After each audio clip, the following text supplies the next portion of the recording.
Agora são 7h18.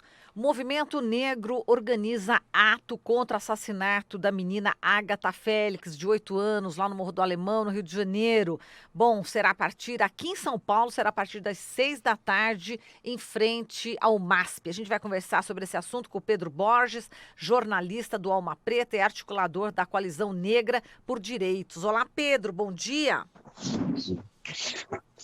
Olá, Marilu, olá aos dois apresentadores aí da Rádio Brasil Atual, bom dia. Bom dia, Pedro. Bom, a gente está tendo aí as informações, né? Diz que o laudo apontou que o tiro de fuzil atingiu a Ágata, mas a balística não vai poder ser realizada, né? Como é que vocês do Movimento Negro estão recebendo aí essa informação?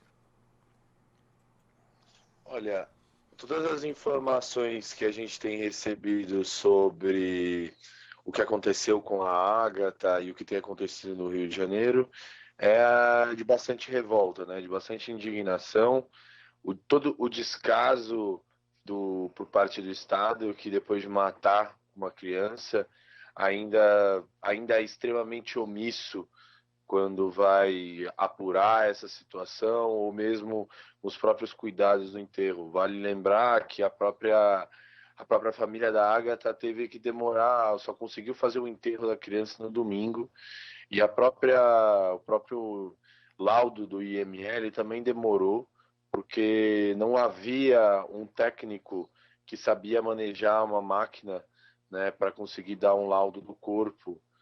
Então é isso, a família que depois de perder uma criança, ela ainda tem que lidar com esse tipo de situação, a não existência de um laudo, a não existência de uma balística, né, uma grande negligência de um Estado, né?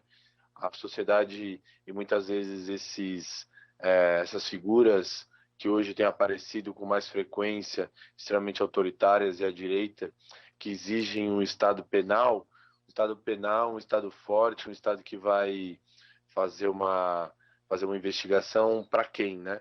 Porque quando essas pessoas são reprimidas, são assassinadas, são mortas, quando o Estado tem que agir para protegê-las ou investigá-las, ele também se omite.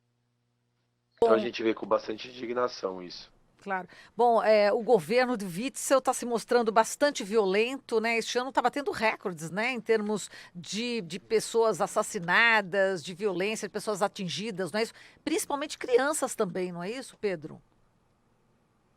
É isso. Essa é a quinta criança, né, que é assassinada no Rio de Janeiro. Você tem o número de, se eu não me engano, 16 crianças que foram atingidas durante operações policiais no Rio de Janeiro. Você vê que o nível da violência, né, essa não é uma violência de agora que acontece, né, no Rio de Janeiro. Você via essa violência em outros governos, mesmo também em outros governos federais, na capital do Rio, capital fluminense. Mas você vê que agora realmente existe uma mudança dessa dinâmica. Você vê que existe um governador que realmente não dá um passo atrás, mesmo depois do assassinato de uma criança. Ele diz que a sua política de segurança pública está correta e que ela vai prosseguir. Então, o recado que se dá depois do assassinato de uma criança é que outras crianças provavelmente também serão vítimas dessa política de segurança pública, né? Não mais apenas adolescentes, né? O que a gente vê é uma radicalização da barbárie. Essa barbárie que atingia esses jovens para cima de 16 anos, ela agora se estende também para essas crianças.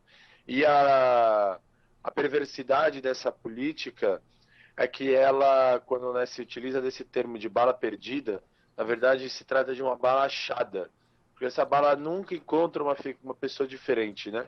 É sempre uma criança negra, é sempre um jovem negro, é sempre uma pessoa que mora nas periferias, nas favelas do Rio de Janeiro, assim como também acontece em outros estados e não é tão diferente aqui em São Paulo. Exato, Pedro. A gente viu, né, na televisão as fotos, né, exatamente as crianças chamavam a atenção, exatamente o que você está colocando, né? Sempre as crianças negras. Imagina se acontecesse isso que acontece com as crianças negras, se acontecesse com crianças brancas, por exemplo, da classe média. Se isso acontecesse, você teria realmente uma mobilização para parar o país, né? A gente consegue fazer, inclusive, comparação isso a nível internacional, quando acontece algum caso de violência, algum atentado, algo na França, nos Estados Unidos, e quando acontece alguma tragédia, por exemplo, no continente africano, né, e morrem milhares de pessoas, e a gente não vê o país se comovendo, não existem hashtags, não existem comoção. No Brasil não é diferente. Quando você tem a morte de uma pessoa branca, você vê como essa pessoa realmente há um pacto de humanidade com ela, como há um compartilhamento de uma sensação de pertencimento de um mesmo grupo, né, da humanidade. E aí existe uma comoção, existem manifestações, existe uma pressão por investigação para saber o que aconteceu. Quando se trata de uma pessoa negra, não.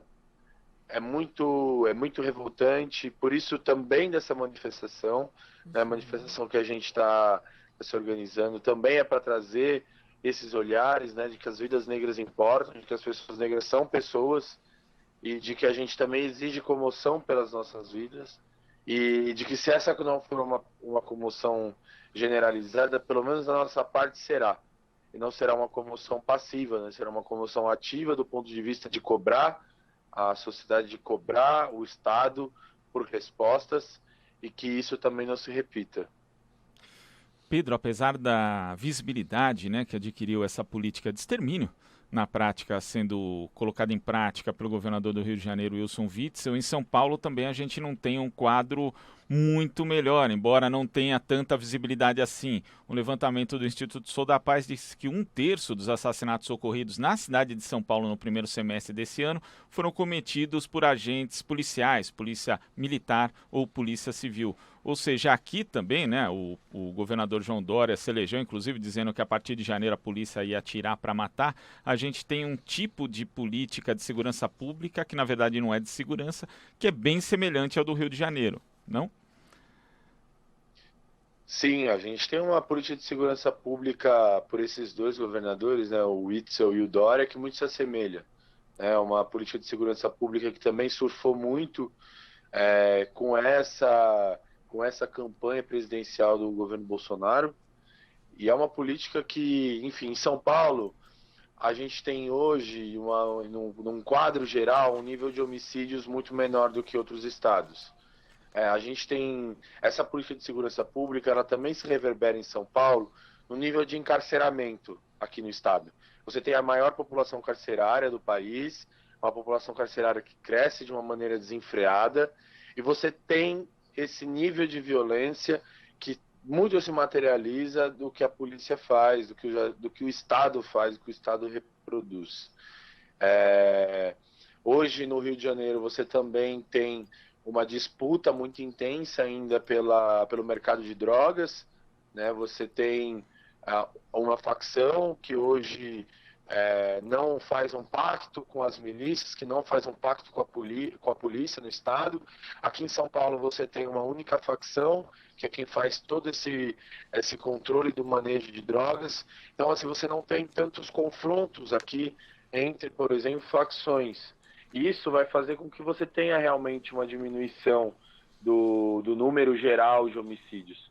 Mas você não tem, isso não se reverbera no controle da polícia, né? Você também tem um governador aqui em São Paulo que disse que se a polícia matar, vai ter acesso aos melhores advogados, que a polícia ia atirar para matar. Você também tem um quadro muito grave aqui em São Paulo. Mas também vale lembrar de que o movimento negro aqui em São Paulo também tem feito uma denúncia muito ativa àquilo que o João Dória tem feito, né? Agora, no mês de maio, um grupo, né, chamado Coalizão Negra por Direitos, que reúne cerca de 60 organizações do movimento negro todo o Brasil, fez uma denúncia também da política de segurança pública do governo Dória. A gente está esperando um retorno ainda da Comissão Interamericana de Direitos Humanos, que é um órgão vinculado à OEA. A gente fez essa denúncia, todas essas declarações feitas pelo João Dória, que são declarações escabrosas, que são declarações sem limite para um governador, o que reverbera tudo isso que você trouxe, né? Essa política de segurança pública que a gente está apontando da Ágata, que é do Rio de Janeiro, ela também é uma política de segurança pública que não é muito diferente aqui no estado de São Paulo, e ela tem sido denunciada e combatida. Então a manifestação de hoje ela não combate apenas aquilo que tem acontecido no Rio de Janeiro. Ela também joga muito luz para aquilo que tem sido empregado aqui no estado de São Paulo. Exato. E como você disse, sempre em consonância com a política do presidente Jair Bolsonaro, né? É isso. Você tem governadores, principalmente no Rio de Janeiro e em São Paulo, que têm se sentido completamente à vontade para colocar determinadas coisas, até porque se percebeu que isso é uma política positiva do ponto de vista eleitoral. Ela funciona e funcionou. Você tem um presidente que teve segundos de campanha na televisão e mesmo assim conseguiu ser eleito. Isso é algo novo dentro da disputa eleitoral, da disputa política no país. E você vê governadores que vão se aproveitar dessa política e vão tentar colocar elas em prática. Você tem um presidente que em nada inibe essa política construída por Witzel e por Dória, muito pelo contrário. Você tem, inclusive, quase que um estímulo a esse discurso, a essa ação bélica por parte desses governadores, e eles não têm poupado investimentos nas áreas da segurança pública, mesmo que isso exija cortes na cultura, na educação, como o próprio governo federal tem feito. Então, você tem nos estados de São Paulo e no estado do Rio de Janeiro um espelho do que é a política nacional no Brasil.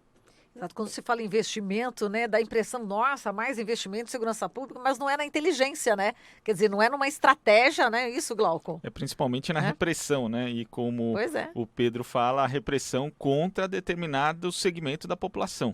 É verdade, né, Pedro?